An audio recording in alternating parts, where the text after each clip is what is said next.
নমস্কাৰ, মই আজি আপোনালোকলৈ নতুন ৰেচিপি এটা লৈ আহিছোঁ। কোমোৰা জালিয়ে মাছে বনাওঁ আহক। ইয়াতে মই কোমোৰা জালিটো ধুনীয়াকৈ গুচাই কৰি ধুনীয়াকৈ ধুই ল'লোঁ আৰু ইয়াতে এটা ডাঙৰ চাই আলু দিছোঁ। এইটো টুকুৰা টুকুৰি কৰি লৈছোঁ। আপোনালোকে এইদৰে টুকুৰা টুকুৰি কৰি ল'লেই হ'ল। আৰু এয়া আলু, এইটো টুকুৰা টুকুৰি কৰি লৈছোঁ। কুকাৰত এটা চিটি দি লওঁ। আৰু এইখিনি মাছ মই ধুনীয়াকৈ ধুই কৰি নিমখ হালধি সানি লৈছোঁ।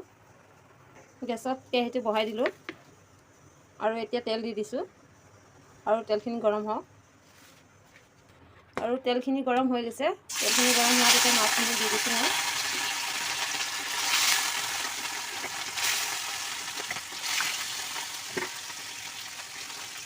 মাছখিনি ইলুটি সিলুটি কৰি ধুনীয়াকৈ ভাজিব লাগিব।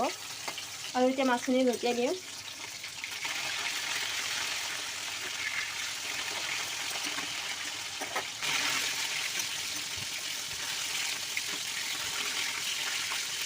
মাছখিনি ফ্ৰাই হৈ গৈছে মোৰ। এতিয়া মাছখিনি নমাই দিম।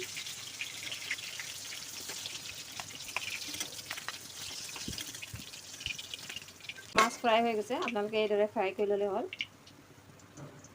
মাছ ভজা তেলতে এতিয়া মই অলপমান কালজিৰা আৰু অলপমান ক'লা সৰিয়হ দিছোঁ তেলত। আৰু নহৰু অলপ দিছোঁ, মিহি মিহিকৈ কাটি থৈছিলোঁ এইখিনি। নহৰুখিনি অলপ লাল হ'ব লাগিব। আৰু ইয়াতে জলকীয়া 3টা দিছোঁ ফালি। পিঁয়াজ এটা কাটি থৈছিলোঁ, পিঁয়াজটো দি দিছোঁ। এতিয়া লাল হোৱালৈ ভাজিব লাগিব। আৰু এতিয়া গৰমত মছলা খাব একদম ইচ্ছা নাই। চিম্পলকৈ বনাইছোঁ। আৰু ইয়াতে হালধি দি দিছোঁ।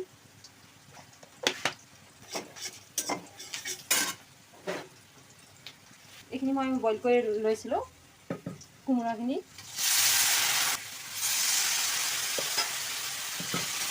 এইখিনি লৰাই দিছোঁ এতিয়া। 5 মিনিটমান ভাজিব লাগিব। আৰু এইখিনি ভাজি হৈ গৈছে। আলুখিনি অলপ ভাঙি দিছোঁ।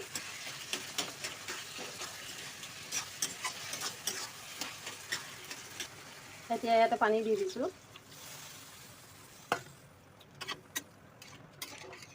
এইখিনি ভালদৰে উতলক। আৰু এয়া তৰকাৰীখিনি উতলি আছে। আৰু ইয়াতে দিলোঁ মই মাছ কেইপিচ।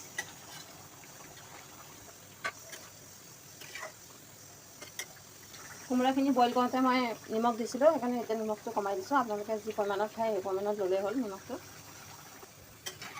আৰু এইখিনি এতিয়া ভালদৰে উতলাব লাগিব।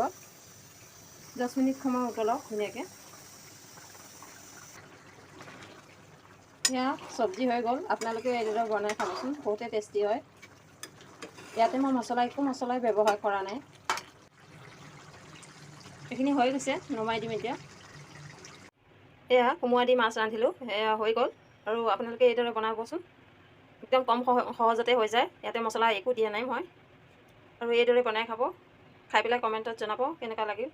আৰু ভিডিঅ'টো যদি ভাল লাগিল লাইক, কমেণ্ট, শ্বেয়াৰ, ফ'ল' কৰিব নাপাহৰিব। আজিলৈ ইমানতে সামৰিলোঁ। পুনৰ নেক্সট ভিডিঅ'ত লগ পাম। ভিডিঅ'টো চাই থকাৰ কাৰণে বহুত বহুত ধন্যবাদ। Bye bye.